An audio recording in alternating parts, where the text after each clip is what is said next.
ನಮಸ್ತೆ ವೀಕ್ಷಕರೇ, ನಿಮಗೆ ಯಾರಾದರೂ ತೊಂದರೆ ಕೊಡ್ತಾ ಇದ್ದಾರೆ, ಯಾರಾದರೂ ಹಿಂಸೆ ಮಾಡ್ತಾ ಇದ್ದಾರೆ, ನಿಮ್ಮ ಜೀವನದಲ್ಲಿ ನಿಮ್ಮ ಶತ್ರು ನಿಮಗೆ ತೊಂದರೆ ಕೊಡ್ತಾ ಇದ್ದಾನೆ, ಅವನು ಜೀವನದಲ್ಲಿ ನಿಮ್ಮ ತಂಟೆಗೆ ಬರಬಾರ್ದು.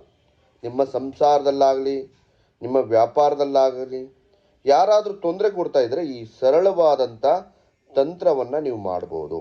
ವೀಕ್ಷಕರೇ, ಕಪ್ಪು ಎಳ್ಳು ಒಂದು ಮೆಣಸಿನಕಾಯಿಯನ್ನು ತಗೋಬೇಕು. ಆ ಮೆಣಸಿನಕಾಯಿ ಮೇಲೆ ಯಾರು ತೊಂದರೆ ಕೊಡ್ತಾ ಇದ್ದಾರಲ್ಲ ಅವ್ರ ಹೆಸರನ್ನು ಬರೆದು, ವೀಕ್ಷಕರೇ, ಈ ಮಂತ್ರವನ್ನು ಹೇಳ್ತಾ ಅವ್ರು ಇರೋ ದಿಕ್ಕಿನಲ್ಲಿ ಕಪ್ಪು ಎಳ್ಳು ಮತ್ತು ಮೆಣಸಿನಕಾಯಿ ಎರಡನ್ನು ಸುಡಬೇಕು. ಮಂತ್ರ ಏನಂದರೆ, ಓಂ ಕ್ಲೀಂ ಶತ್ರುವಿನಾಶಕಂ ಕುರು ಕುರು ಸ್ವಾಹ. ಅವನ ಹೆಸರು ಹೇಳಿ, ಯಾರು ತೊಂದರೆ ಕೊಡ್ತಾ ಇದ್ದಾರೆ ಅವ್ರ ಹೆಸರು ಹೇಳಿ ಎರಡನ್ನೂ ಕೂಡ ಅವರು ಇರುವಂಥ ದಿಕ್ಕಿನಲ್ಲಿ ಸುಟ್ಟು ಬಿಡಿ.